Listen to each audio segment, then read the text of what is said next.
Hi guys, very good morning.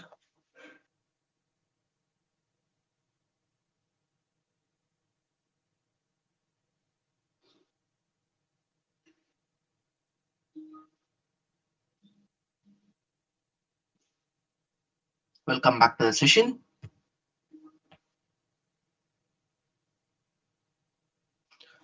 So hopefully in our last session we learned all together related to the Splunk part of it. So where we learned how to create a report, how to create a dashboard. Anyone created a sample reports and dashboards?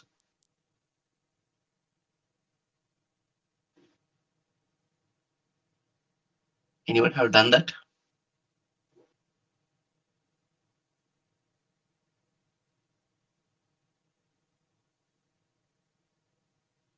Yes, no, maybe.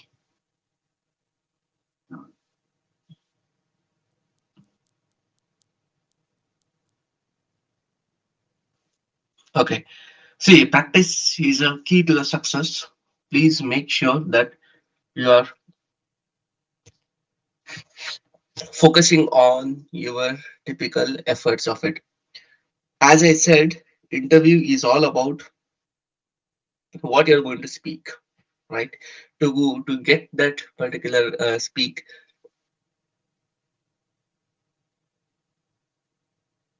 you need to have some confidence out of it, right? So when you get the confidence, when you do all these particular things on your own, or when you are capable enough to do that particular part of it. Even in my real time interviews as well, guys, the biggest mistake I used to do is I used to always read about it. Okay, think about, okay, Splunk is there. I know what is table command. I know what is dedupe command. I know stats. I know pipeline symbol. That's enough, right? But majorly, when a small tricky question is asked, just like by changing here and there, right, what we call them as indirect question, we used to struggle out of it, right? We used to think, okay, where it is, what it is, and how it is. So that's the reason. So what I'm trying to convey here is, please make sure that while you are preparing something, you know how to speak or portray about the knowledge whatever you have gained so far, right? That's a one more important skill that everyone has to pursue. If you know how to market yourself, obviously good, so that you will be able to get through the interview, because interview is also a kind of sales job itself, where here you are marketing about yourself, and the knowledge about you whatever you have got is the product, and that you are trying to sell to the company. And if the company wants it, they are going to purchase it at the particular price whatever they want to quote it, right? So that's a kind of a sales thing what you are up to. So you need to focus or have that particular salesperson capability. Sometimes you would have seen that salespersons, what they will do, even though you come with 100% mindset that I don't want to buy any product, I came here for window shopping, just I'll come and go. Still, by the way the product gets marketed, by the way the product gets attracted, you will end up buying one or two things out of it, right? Especially whenever when you're buying a new dress, right? Obviously, so you that because the way they have put it into a display, because the comfort of it and the price and the offer what they give, it will please you towards that particular thing to buy it. Or sometimes the salesperson will explain it in such a good manner that it will please you and think that, okay, let me go ahead and buy this one at least for me, right? So that's the reason. So what I'm trying to convey here is, you should be aware of how you are going to speak in the interview, how you are going to focus about it. That's a very important aspect of it, right? Focus on that particular level of knowledge, right? So try to learn how you are going to speak it. Just do it, guys, every day, every day.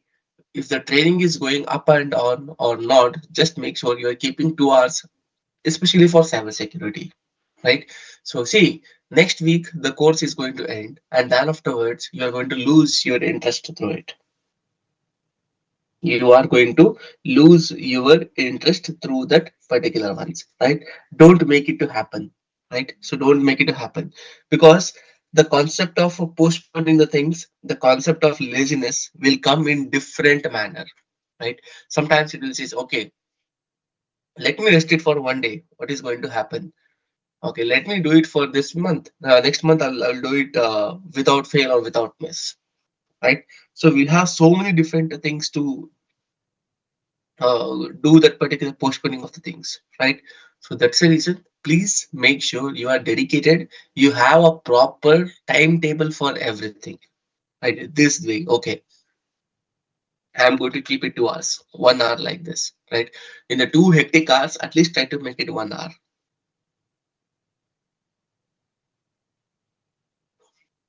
When you follow up all these things, trust me, guys, you will be aligned with all the course curriculum or content. What are the things that we are supposed to do out of it? Okay, so that's about it. So what we are supposed to think about that particular part of it. So today we're gonna learn all together related to what we call them as our analysis part of it, right? So Srinidhi, the interview questions for Splunk as well as what all the things that we discussed so far is available in the 400 interview question and answer, right? 400 interview question and answer is a kind of document which has been collected from the alumni, just like you guys, right, who has attended the interview and giving up the interview. So they have shared those questions. We have segregated it. We have find the answer for it, and we have documented it. So that's the reason. If you have access to 400 interview question and answer, then all these things are already been covered within that particular section of it. Okay, so try to create your own reports and dashboards, right? So try to focus on that particular part of it, right? So try to create a few of the samples.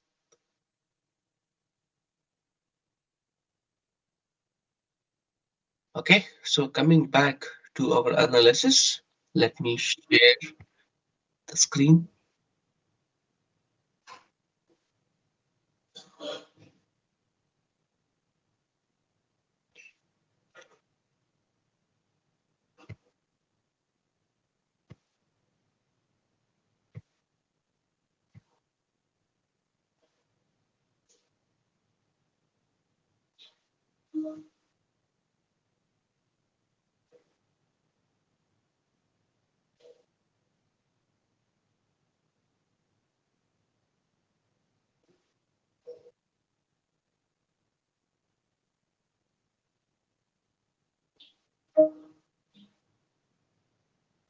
Okay, give me a minute, guys. I'm just opening up a document.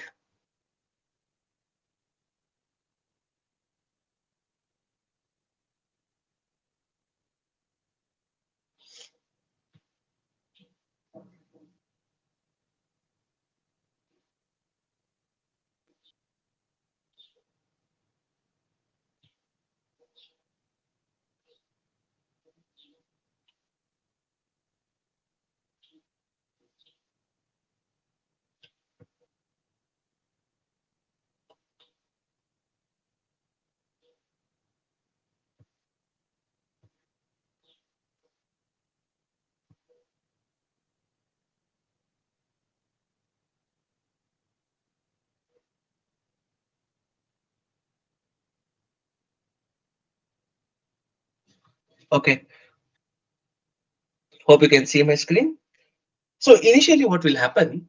So basically, remember, whenever a malicious alert gets triggered, for example, a malware gets detected, a phishing email gets detected, right, or any other different type of it, whenever it gets detected, right? So usually, what will happen? We should be having a well-defined process which speaks about it, and we have that option to what we call them as follow up the particular process out of it, right? So, for example, what you need to do here, whenever a malicious thing happens, we need to respond for a particular alert. For example, so the first thing when the COVID virus started spreading across the world, what does the government and the doctors did? They tried to contaminate that particular COVID virus spread across the multiple different people, right? They thought of containing that particular spread of malware to different systems, different machines out of it. That's a major thing what it. That's why they ask the people to stay in the quarantine, ask to use the mask and all those particular aspects. In a similar manner, when there is any spread of infection, the first thing we do is try to limit that particular ones, try not to spread it across the multiple different people to avoid that particular spread of it. Likewise, so what we have got the incident response life cycle, as the name itself says, incident response life cycle. That means these are the steps or the process that has been defined for a security analyst to respond whenever a malicious incident happens in a particular organization, right? These steps are common for every SOC teams. This is not a company defined ones. This is a globally defined and accepted standardized process which most of the companies will follow whenever a malicious entity or a bad actors try to infect a particular machine. Whenever you get an alert, there should be some step of process, right? For example, when you get a fire alarm, right? When you get a fire alarm, so you know that the police, right? So the fire police who is there, they know what are the necessary steps to take, right? They will put on some jackets, right? So the fireproof jackets. Then they will take the vehicle which is having the water, the pressurized gun they have. They know how to where to put on the fire and all those things, right? Because they already know what to do when a fire occurs or when a fire happens. They are well trained on it. They know how to limit the damage. They know how to limit the spread of fire to other houses as well, right? In a similar manner here as well, in the within the SOC team aspect here, so we should be having that particular process to think about, okay, what are the different steps we have taken to limit that particular damage out of it. So that's a reason incident response lifestyle or sorry life cycle or incident response process majorly speaks about what are the different steps that we need to take it down while we go ahead and look after a particular malware or a particular type of alert over there. Okay, what is the first step? Right, first step is preparation. What is the meaning of preparation, guys? Anyone?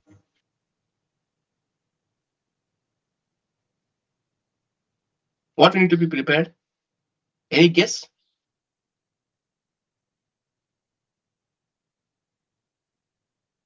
Any guess here? What we need to be prepared for?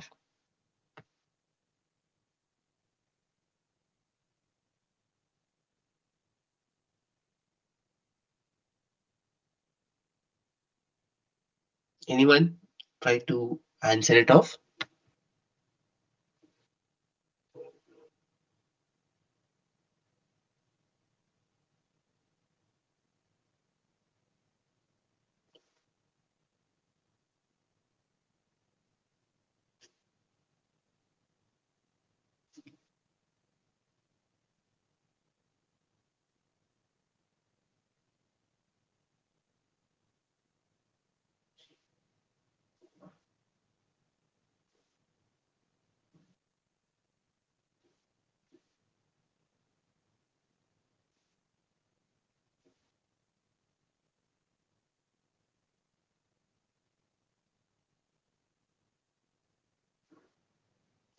Preparation part. Understand the topic. Prepare employee tools. Prepare for the scenario. Technical tools. Definitely yes. As many of you guessed it right. Preparation phase of the incident life cycle says we need to be prepared. We should have a well defined process. We should have enough tools to handle this particular scenario or a case study. Whenever an emergency situation comes to a particular hospital should be having all the necessary measures to it, just like oxygen cylinders. The doctors should be there, these assistant doctors should be there, and a nurse should be there, and all the necessary equipments just like oxygen ones, or it might be any report taking tools. All those things are required for it, right? So that's how the preparation phase of it speaks about. Typically, in terms of incident response, preparation phase majorly speaks about having a particular what we call them as a necessary tools and technologies and playbook and as well as the process which speaks about how to handle the particular alert is what a preparation phase speaks about. Second one is the identification phase, right? Second one is the identification phase. What do we do in the identification phase of it? In the identification, usually we'll try to identify what sort of alert or what sort of malicious entity has been happened, right? We'll try to identify the associated bad actors, right? Try to gather more information about that particular associated bad vectors. For example, if we are taking an example of a malware associated with a malware, we need to identify on which host the malware infection has happened, who is the user, what type of malware it is, what are the necessary actions we need to take. All those things we need to identify on that particular part. It speaks about try to gather the details of this particular ones. Third one is contaminate. What is sorry containment? What is the meaning of containment? Try to limit the damage. Try to stop the spread of malware. For example, quarantine the malware, delete the malware. So these are all what we call them as the containment step of it, right? Fourth step is eradication. Once the malware has been contained, we need to try to eradicate that particular malware from the machine, right? What is the meaning of eradicate? Try to delete that particular malware or try to run a scan and make sure the tool deletes that particular piece of malware, or it might be so try to block the particular IP address, right? It might be any sort of action which will try to stop that particular damage for on a permanent basis, or as a next step of solution, we call them as the eradication. Fifth step speaks about the recovery phase. What is the meaning of recovery? Once a particular malware gets infected and then we're going to delete that particular malware, so then we need to make sure we are going to recover from that particular malware as well. How are we going to recover? Once the eradication and all those things are done, we need to recover from that particular malware, make sure that system is normal, up and running with all the normal day-to-day operations out of it. So that's what we call them as the recovery phase of it. Sixth step is all about the lessons learned. What is the meaning of lessons learned? Ensure that the step number one till step number five has been properly followed or not, right? Has been properly followed or not. We need to revisit the process and make sure that if any steps need to be changed or modified or upgraded, we need to look after it. So that's what we call them as the process improvisation. These are the six different phases of incident response life cycle. I will repeat once again, one by one, in a real quick manner. Try to get a glimpse of it. First step is about the preparation phase. Preparation is nothing but here you need to be prepared with enough tools, technologies, playbook, and the resource, right? The person, the security analyst, all these people should be in the place so that whenever a malicious entity occurs or try to enter, we should be in a place to go ahead and stop it or contaminate it, right? Second step is about identification.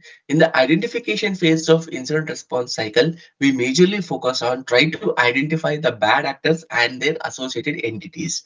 Who is the user got infected? What type of a malware it is? How did it try to enter into the system? What was the entry channel for it? What is the hash value of it? All those things we're going to identify in our identification phase of the detection. Third one is the containment.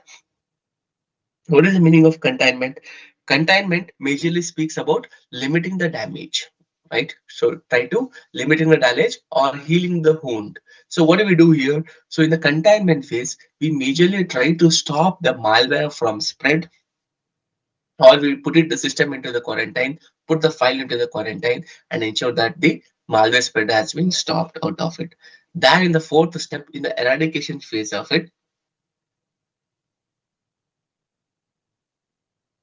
we majorly try to delete that particular malware. We majorly try to eradicate that particular infection from the machine, right? So that's what we call them as the eradication phase of the incident response life cycle.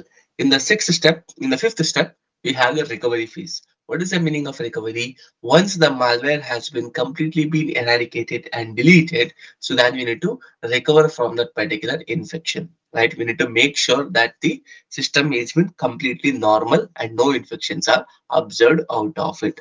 So that's what we call them as the recovery phase, right? Last step is the lessons learned. In the lessons learned phase of it, here we majorly focus on trying to revisit the entire steps what we followed from step number 1 till step number 5, because so process improvisation is also one more important thing. As the bad actors and the malware, they keep on changing their colors, they keep on changing the way they are trying to affect. Even we should be changing our the process of detection and process of containing that particular alert out of it, right? So that's what we call them as the incident response life cycle or incident response process out of it, right?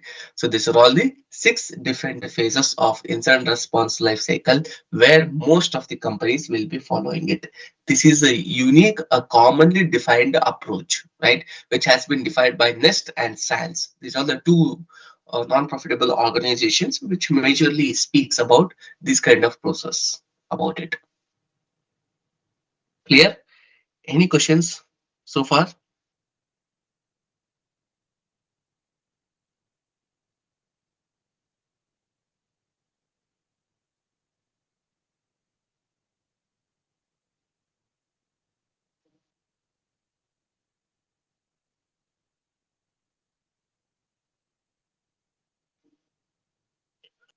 Yes, this is also an interview question, Jay.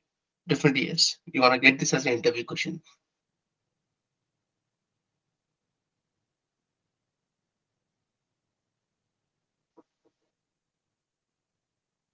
Okay, well and good. So the next one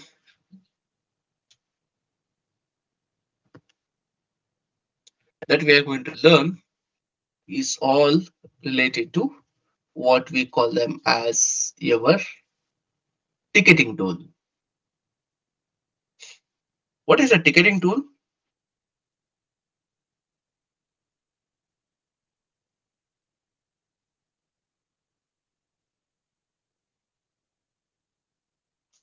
Okay, before we hop into ticketing tool, your friends are having certain questions.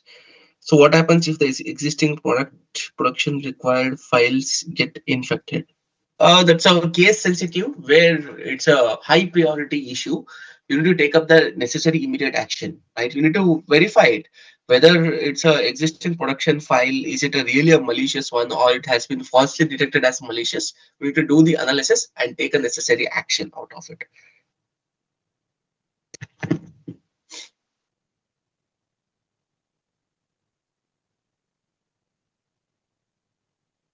Okay, so the lessons learned part, Umaran.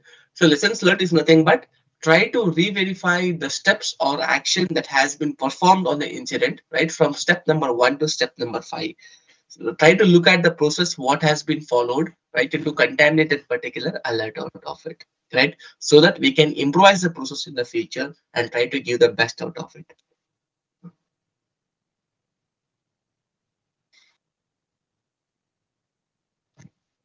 Okay, so the next one is what we call them as the ticketing tool.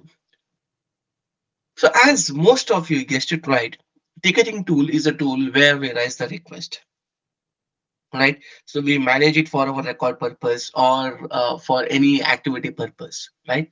Is it a service now or sorry, is it a ticketing tool a great technological tool? The answer is no, right? Because ticketing tool doesn't have any logic into it. Ticketing tool does not perform any such a great action. That's not an intelligent tool, right? It is not a intelligent tool. So it is not involved for any sort of our analysis and all those purpose. But what is it majorly contributes is for tracking purpose. For example, I will take an example with a ticketing tool, without ticketing tool, so that you can easily grab the difference out of it. One time, uh, I think I do remember back in 2021, I guess, right? So 3 years back, I was working in an organization, so service-based company, right? So what happened? So there was a major critical issue, right? So with respect to a particular application upgradation, application upgradation. So you know that like if we are not right upgrading to a particular application, so to its latest version, probably we might get infected with malware, or it might be any sort of malicious vulnerabilities associated with that particular application, right? So what I did, I discovered that one of the user who is from Chennai location, from India itself. So they were using this application in a very older version. I dropped an email to them, right? I sent an email to them asking, hey, please go ahead and do this particular activity. There is no response. After 1 week also, I did the same job. Hey, please look over here. So this has been a continuous or follow-up, and this is a major thing. You need to respond, or you need to take up a necessary action. If you are facing any issue, do let us know. Right? So that's what the point. So we try to do it. Even after that, there is no response, right? But the moment what we did, we created a ticket and we assigned that particular ticket, and that particular ticket started creating a problem for them. How means whenever you create a ticket for them, there will be an SLA out of it. We need to adhere to the SLA. It will be a kind of a reminder that will be created out of it. It will give a track, because if I send an email every day, hundreds of email will get, right? Within that flow, it gets mixed up and it will try to go out of the hand. So that's the reason. So this ticketing tool will always help us to manage the tickets or manage the issue by keeping track of it. What happened to the ticket?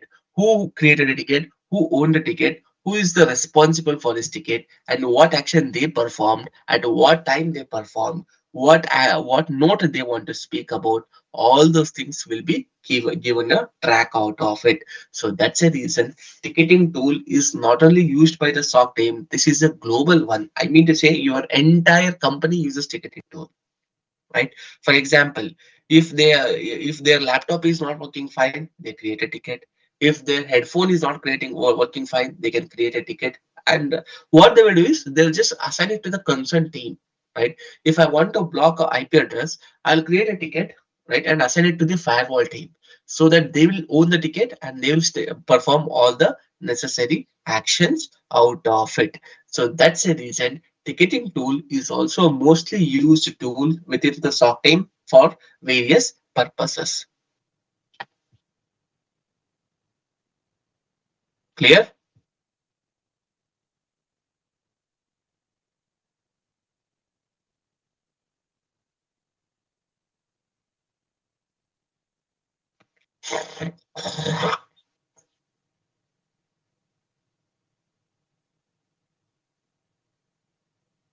Okay. ServiceNow is a ticketing tool. Yes. ServiceNow, Jira, Remedy Force, these are all the different ticketing tools which are globally being used by different companies, right? ServiceNow, Remedy Force, Jira, these are the different ticketing tools which has been globally used by different companies out of it.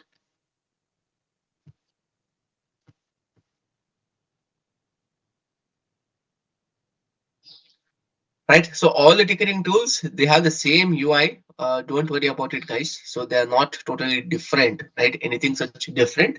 So they are totally the same thing. What they do, they just have a record of this particular events. But being a security analyst, what are the things we are going to document is what it concerned, right? Because whenever there is a malware infection, right, we do assign that particular ticket to the concerned team. So just like, for example, you go to the doctor, right? You go to the doctor. When you have any issues with your teeth, you go to a dental doctor, right? So you go to a dental specialist. When you have an eye problem, you go to an eye specialist, right? It doesn't mean that just because he is a doctor, you can't go to a dental surgeon and ask him to check my legs. I have a pain out of it, right? You can't ask him to take out tablets for the fever, right? So that's a reason. So what I'm trying to convey here is, even in the organization also, we have different departments, different teams, who is responsible for what type of action need to be performed. For example, if I have any issues with the firewall team is responsible for it. If I have any issues with your what do you call them as Endpoint security, we have the endpoint security team who is responsible for it. If I have any issues with respect to email, we have email security team who is responsible for it. We have defined teams who will be responsible and taking care out of it. So that's the reason. So what do we call, so this incident documentation is a major important steps out of it, where we are going to record major of our ticket or issues related entities. For example, what are the things we're going to document? First thing is incident name, right? Incident name, incident description. Incident name will be malware detected on a particular host, DDC HP 12845. Incident description: a malware has been observed on one of our host machine, which shows a malicious behavior, right? So which has been detected by our one of our antivirus solution. What is the priority? P3 ticket, right? So priority, I'll speak about it. Occurred time, it will be like 21/09/1996. So what we call them as the time will be 2103. So then detected time will be like a 2105. So 2024. So we're going to detect the particular detection time. Reported by, it will be like so revealed. Assigned it to, so it will be speaking about endpoint security, right? Affected host, so ABC HP 123854. Right, information gathered here, we need to write the entire analysis step. For example, so hash has been submitted to online threat intel platform, which says that my hash has been malicious. By looking at the file name, we can say that the particular file has been suspicious, or the user has been trying to download it from the Google Chrome, right? So then the file has been sitting on the user machine for more than 10 days, later which it has been detected by our endpoint security solution. Likewise, we'll define the information gathered out of it. Then we have the analysis. So here, either in the information gathered or in the analysis, we detailedly write all the information about the analysis. What are the steps we have taken, where we detected what action has been performed, everything will be defined in our analysis section out of it. Then in the evidence part, we'll try to attach some attachments. If I have some logs, if I have some screenshots, if I have any proof to say that it is malicious, I'll try to add it as a evidence part of it. Then the recommendation, being a SOC team member, remember it's our job to give the recommendations and remediation. We don't follow it, right? We don't go and run the scan. We'll just ask them to run the scan and send us the report back, right? It's as good as the doctor's job. What do we do? Being a doctor, we write a prescription and we'll give it into your hand. It's left with you whether you want to take that medications or not, whether you want to skip that medications. It's left with you. That's a key difference between the both, right? So that's what we are going to document in the typical incident out of it.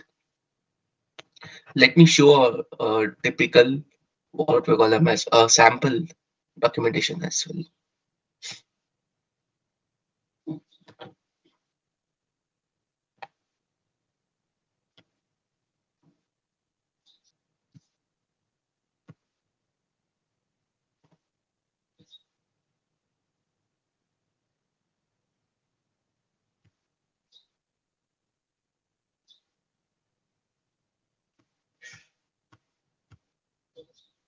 Okay. This is how a ticketing tool, right? So a ticketing tool looks like a ServiceNow ticketing tool looks like, guys. This is a sample out of it.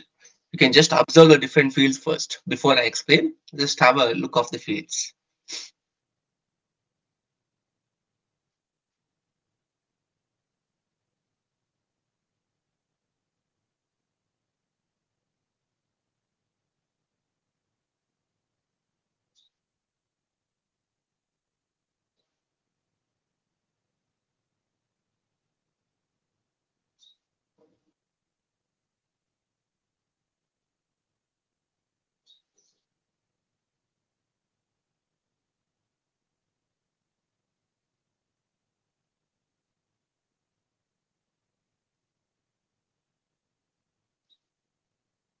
Sorry.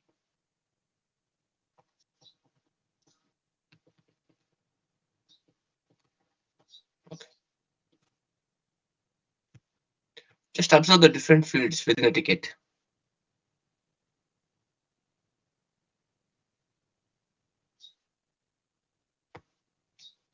What are the information you can see from this screenshot? Just have a look of it.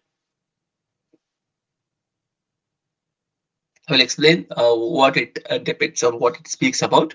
But later, please do observe, because your observation is so important that tomorrow, if you get any questions out of it, this screenshot should come into your mind automatically.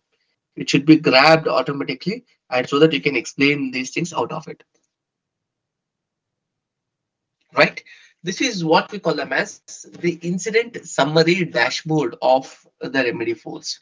Here, what all the information it is having, it majorly speaks about what are the different issues we have got, at who created that particular ticket, right? Who is the affected user, at what time it was happened, what is the priority of this particular ticket, what is the state of the ticket. You can see in progress, new, in progress. Sometimes it will be on hold, sometimes it will be closed, resolved, validated. These kind of status will be given to that particular ticket, right? So what do we do? These are all the incident numbers, right? You can see INC, right? If any ticket that starts with the number name INC, that means it's a incident, right? It's a incident. You can see there are different ones. Click permitted for proof point, right? Daily EDP account disabled, right? Beyond trust or successful after multiple login failure attempts, right? It not only security issues, we have so many different issues, right? For all those things, we use this particular ticketing tool out of it. The moment when you want to create a new ticket, you need to just click on this new button, right? Just click on this particular new button, automatically a new ticket gets created out of it. When you click on new button, this is what the UI looks like, right? This is what the UI looks like. Try to read each and every single field of it, right? Try to read each and every field. I'll explain.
Okay. What are the different fields that you can observe here is affected user, service, short description, right? Impact, urgency. What all these things try to depict here? See, whenever you want to create a ticket, you need to give all these associated informations for that particular ones, right? You need to say, okay, you are the user. Caller will be your name, right? So it will be your name. Affected user, the on the machine on which the issue has been faced. For example, it might be your machine, or it might be your teammate's machine, or it might be any end user machines, right? Service, you need to type it as a cyber security because it's a ticket which has been created by you, right? In the short description and a description, you need to describe the entire issue out of it. Okay, there was a malware infection that happened on this so and so user, right? And below is the analysis section, right? You need to describe all those important fields and give the necessary information. Being a security analyst, it's your job to analyze and document all those information into this particular ticket, right? That's why by default, so the moment when you get a newly hired into organization, all these access will be provided by default ones, right? You can see here, guys, in the short description and the description, when you add up all those information, and you need to specify the impact and urgency. Is impact high, medium, low?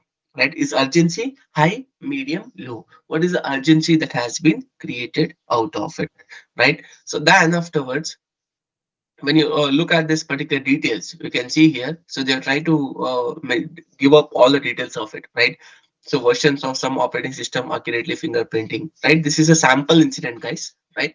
So they are trying to mention all those host details as well, right? And you can add up a work notes. For example, when I create this ticket and assign it to the endpoint security team, it will be assigned to a engineer called as XYZ, right? What that guy will do, he will try to write a note of it. Okay, so and so action has been performed. The user is on vacation. That's why his machine is not available for next 3 days. Afterwards, I'm going to go ahead and try to reimage the machine or change the password, whatever we want to.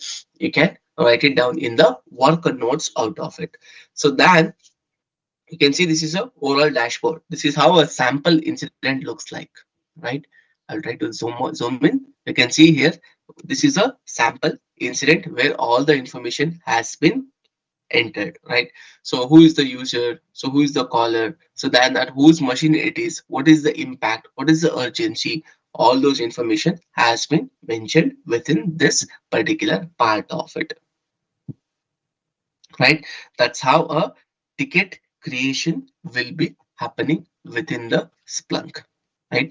So ticket, sorry, within your ticketing tool called as ServiceNow, right? Usually most of the fields are same and common within your Remedy Force and Jira as well. As I said, this is not an intelligent tool where it does something logically do something for us. No, it will just create, take all the incidents, store, it will give a number and it will assign it to the consent team. They will start working on that particular alerts of it. That's the only thing what it does, right? So that's what a ticketing tool will majorly be happening out of it.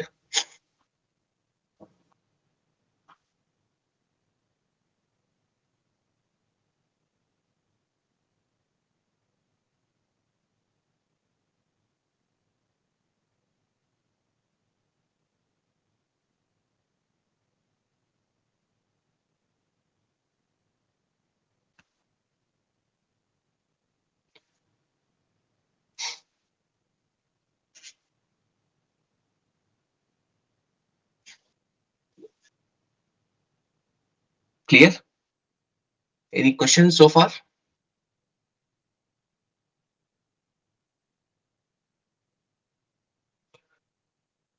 You can see in the screenshot, right, Jamal? You can see in the screenshot. That's what I'm displaying right now. I know that you're going to get that question. This is how a sample description will be written. You need to give all the details of that particular alert. If it is a malware infection, okay, on which machine the malware entered, what is the host name, what is the username, so on what action it was performed. Each and every detail you need to speak about it.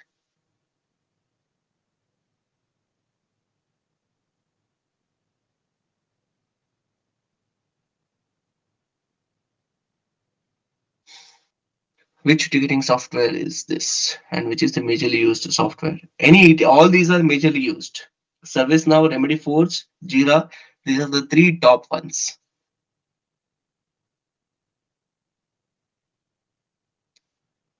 Okay, Deepak says currently I'm using. Yes, I do agree, right? Like most of the working professionals on this platform, probably you can agree to this point, right? Either you guys are using Remedy Force or ServiceNow or Jira. Hopefully, like some of you might be using the ServiceNow itself, I guess. Correct? Do you create a ticket for every alert? No, Mohammed, we don't do it. Do that one, right? Unless and until it is malicious and it requires any urgency, then we are going to go ahead and do this particular activity. Okay. So do we need to recheck if the ticket assigned is working after it is closed? No. Once it is closed, that means closed. We don't know. We have to do that one, right? I will explain the procedure, Sachin. I get the point. I'll try to explain the procedure, right? So what are the different questions you have got, right? So then we have something called as SLA. What is an SLA, guys? Anyone heard about this? SLA. What does a SLA mean?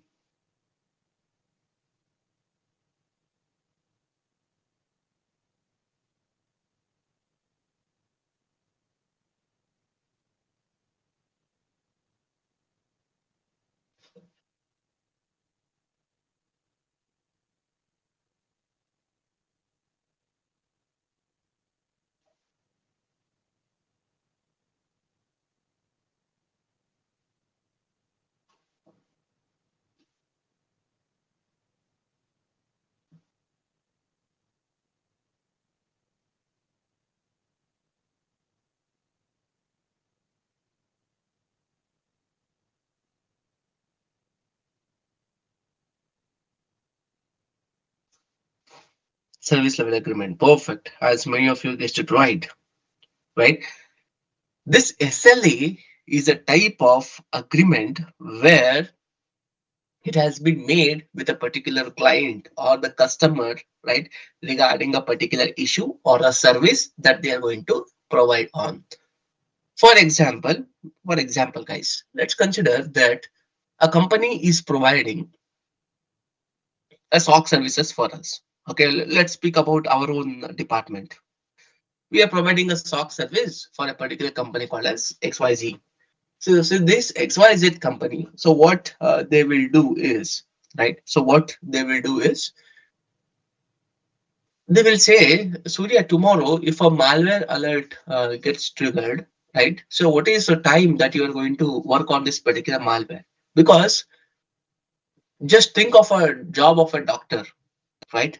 So there are some certain cases which is emergency cases. There are some certain cases which can wait for 1 hour or 2 hour, right?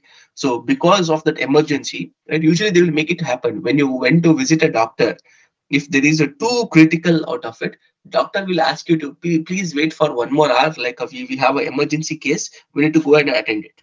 We can't ask that emergency case to wait for one hour, right?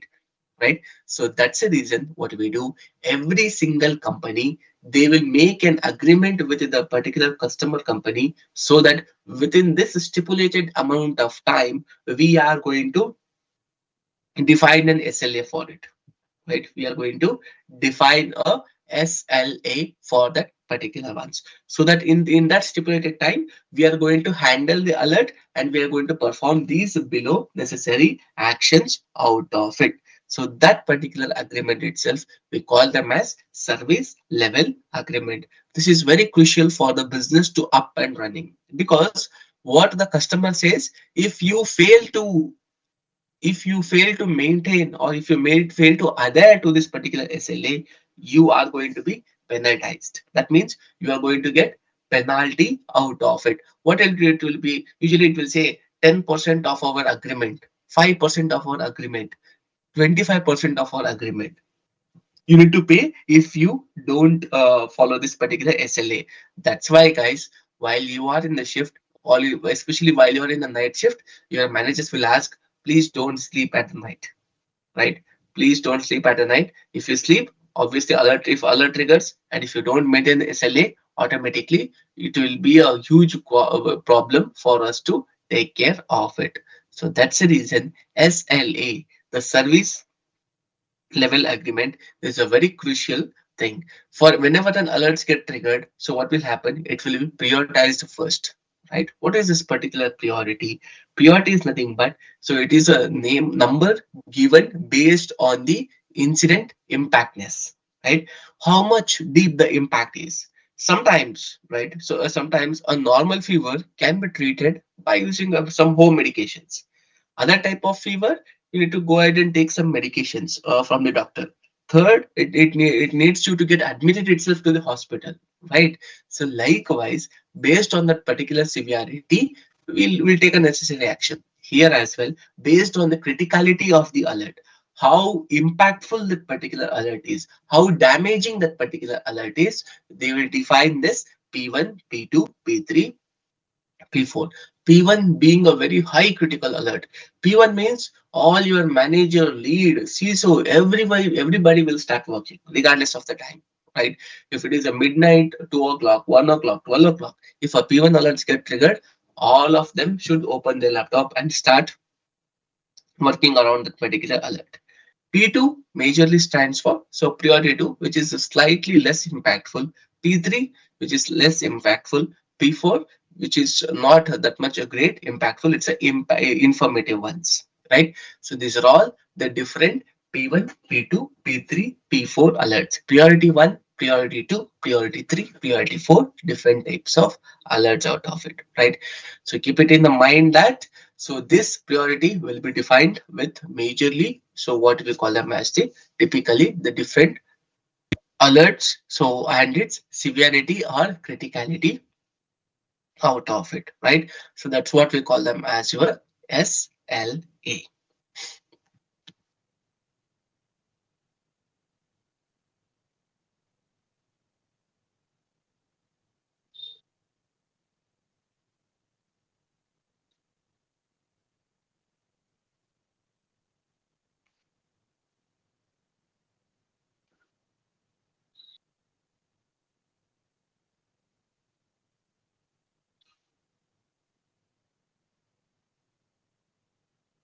Clear? Any more questions so far? How do you know which is P1, P2, P3, P4? That's a good question, Mohammed. How will we know that one? As I said, based on the criticality, right? So you can understand if you, when you look at the alert, it says malware detected but not deleted. It's a P2 ticket because malware is still alive in the system, right? Which is high critical funds. It is defined as P2. Malware detected and deleted, it will be P3 and P4, right? Still, malware is a malicious thing, but it got detected and deleted. No need to worry, right? So that's the reason we are going to give the priority as P3 and P4 out of it.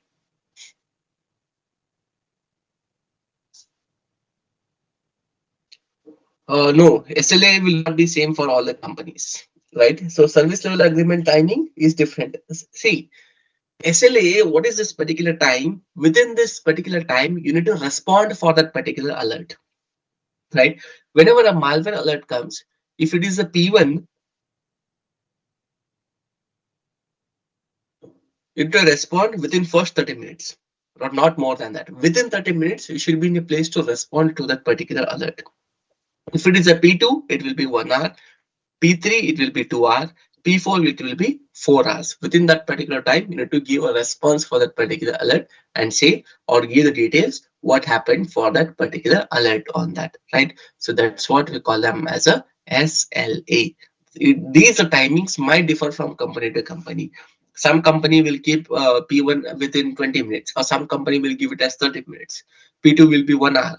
P3 will be 2 hours, or P3 will be 4 hours. P4 will be 24 hours. It depends how the company will make an agreement with the customer, right? So this is what in the standard ones what I shared, right? What most of the companies will be going in, but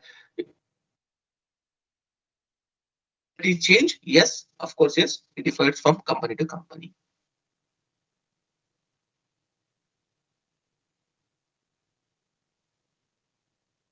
Clear? So we predefine P1 and P2 depends on the situation. Like if we think it will affect the services within that time period, we'll allocate priority levels. You are not going to allocate, it will be the playbook who is going to allocate that particular funds, right? So we are just entering into the one more new concept, what we call them as the playbook out of it. What is a playbook? Before we jump in, so do you guys require a break? Because we are jumping one concept after the other concept. Are you able to digest? Or if you require break, we can take a break and we'll come back.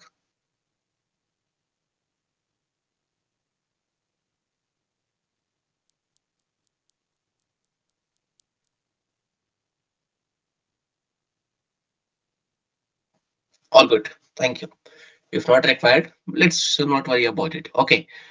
What is the particular playbook for it? There is a good question that one of your friend asked, who is going to set this priority, right? How are they going to define it? Of course, yes, it's an agreement made at the first, but when different alert trigger, who is going to define that particular ones?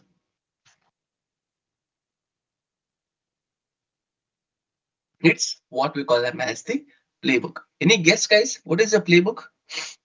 How does it looks like?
Any guess? What is this particular playbook?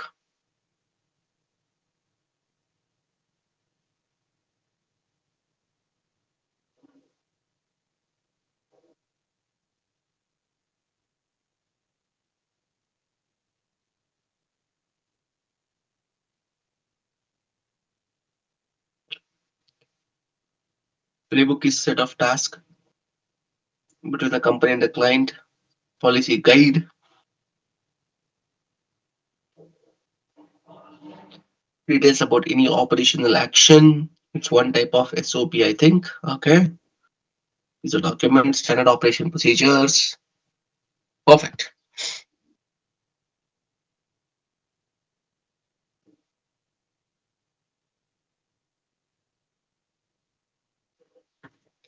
What exactly does that mean? This SOP or a playbook is what we call altogether as our standard operational procedure or a playbook. Remember, SOP or a playbook is a detailed step to step documentation which majorly emphasizes on what are the necessary actions or steps that we need to take whenever a particular alert gets triggered. For example, there is a newly tomorrow you're going to give an interview and you're going to new become a new joiner for the company, right? When you newly join the company, how will you know that like what are when the alert triggers, what are the steps you need to take? Who is going to define that one? It will be in a documented manner, what we call them as the playbook. That's why every company, when a new joiner joins the company, they will give all their SOPs or all their playbooks into their hand and ask, please study these things well first before you start handling the particular alert out of it. So that's the reason. So first thing, so what we need to focus is try to look at the particular document with all the necessary steps out of it, right? That's what we call them as a SOP or a particular playbook. Remember, playbook is a detailed step-by-step documentation which will covers the overall aspect of our analysis from the start till the end, right? What are the do's and don'ts of it? How to change the particular alert, or what analysis we need to do, what steps we need to follow, what we need to analyze, what we need to assign, how to take it out. Everything will be defined within this particular what we call them as our playbook or an SOP, right? So I'll just try to check whether if I have a sample document for it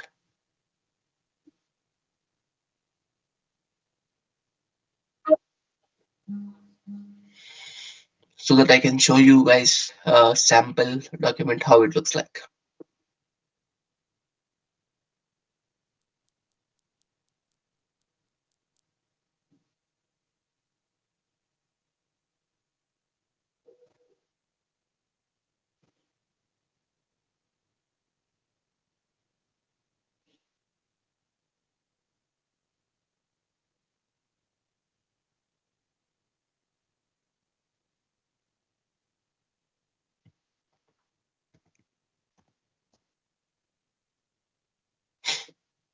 I should be having few.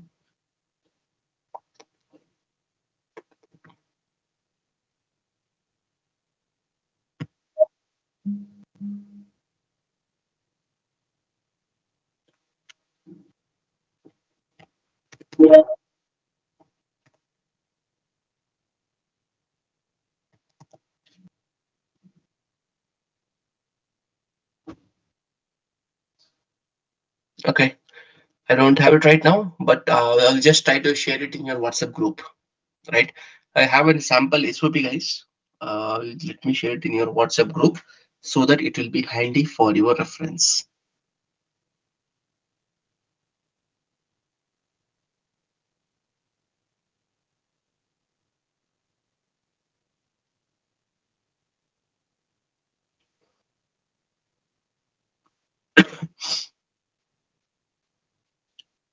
Yes, have shared in your WhatsApp group, guys. Just have a look of it. Just try to read it each and every phase of it. If you have any doubts, we can discuss in our tomorrow session or today, anytime it might be. Right? So the sample playbook shared. This playbook is relates to one of the particular organization itself. Right? It will be used by one of the company itself.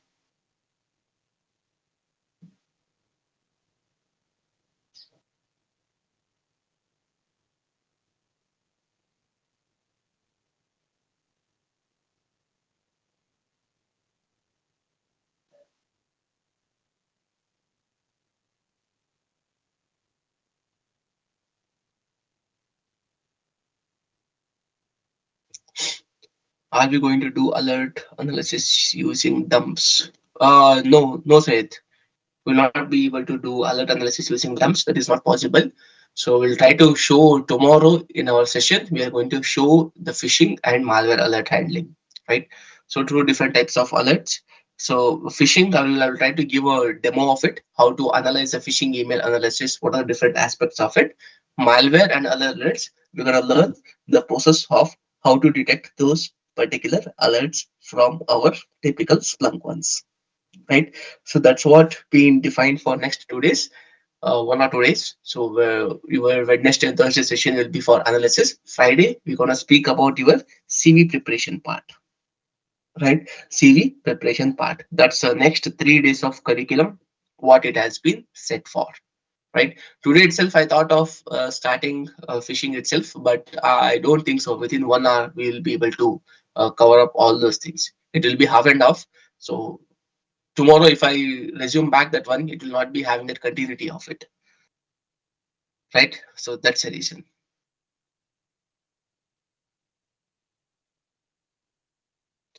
RCA and your analysis both are the same thing,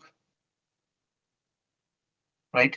RCA and analysis is the same thing, right? So incident response steps, I did the same thing right now, just for the first half of the session, Ravi. Hopefully you joined late, I guess, but you can recall that particular session, and if you have any questions you can ask that particular ones. What is the difference between a playbook and a use case? Playbook is a defined set of documented procedures. Everything from the start till the end will be documented, is what we call them as a playbook. Use case is just a particular topic, right? So, for example, use case just speaks what is the issue, right? What is the issue and issue related certain pointers, but it doesn't speaks about remediation, information gathering, what step we need to do, right? But a playbook will speak each and everything, what information you need to look, what you need to ignore, what to do, what not to do, everything will be there. Right? This is a difference. Use case will just speak what is an issue and issue related information. That's it. Right? Not more than that. Any other information will be shared.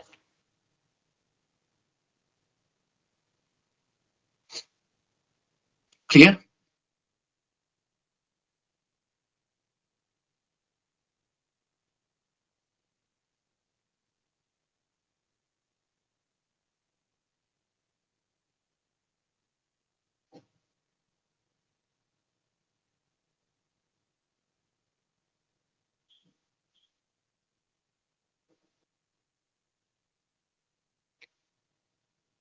So today's PPT is not a PPT. It's available already in your 400 interview question and answer word.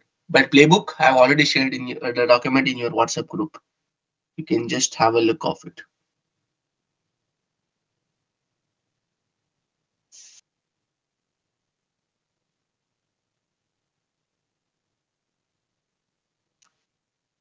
Clear? Any questions? Yes, runbook and playbook both are the same.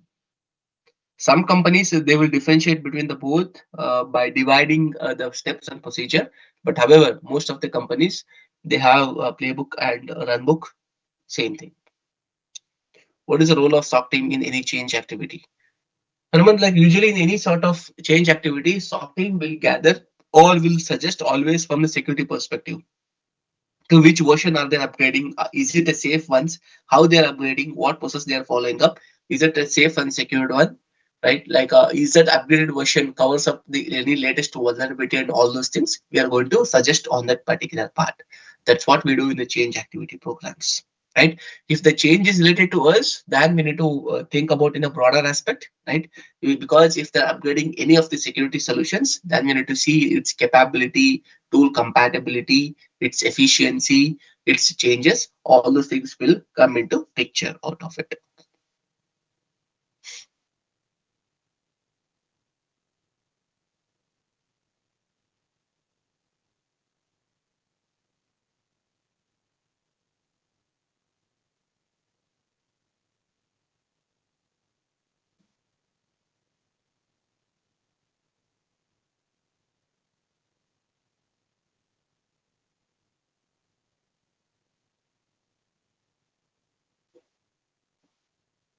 Clear?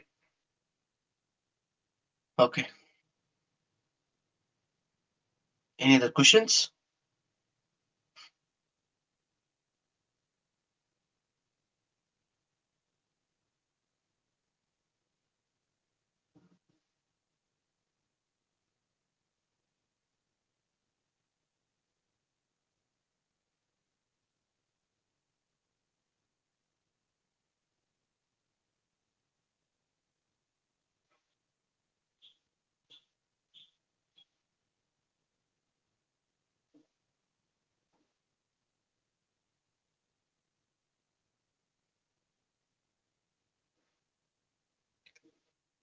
In if Friday see preparation, what about for the next year? It will be next week, Jamal.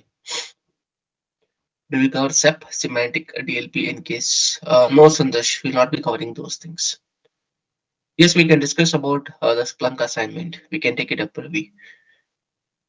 Okay, the first question for your Splunk assignment. Let me go back and check. Do you guys require today? Like, most of you have got the answers, or you want me to do it on some other day?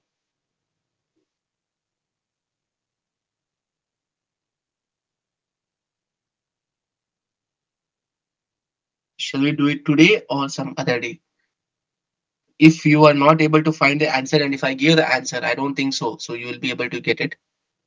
Some says today, some says other day, some says tomorrow. No worries. I'll be there with you guys for next 3 days. We can do it on the other day because some of your friends who have not yet been solved the assignment, let's give some time for them. So you guys can just try to solve the assignment. Tomorrow we can discuss the answers of it. Right? Tomorrow will be the final time, final call, not more than that, guys. Please solve all your assignments by tomorrow so that we're going to discuss the answers for that assignment by tomorrow. Okay, do it without miss by tomorrow. Okay, thank you. Have a good day then. We'll meet tomorrow with our malware alert handling, phishing analysis tomorrow with the next part of the discussion. Till the time, have a good day, guys. Bye bye.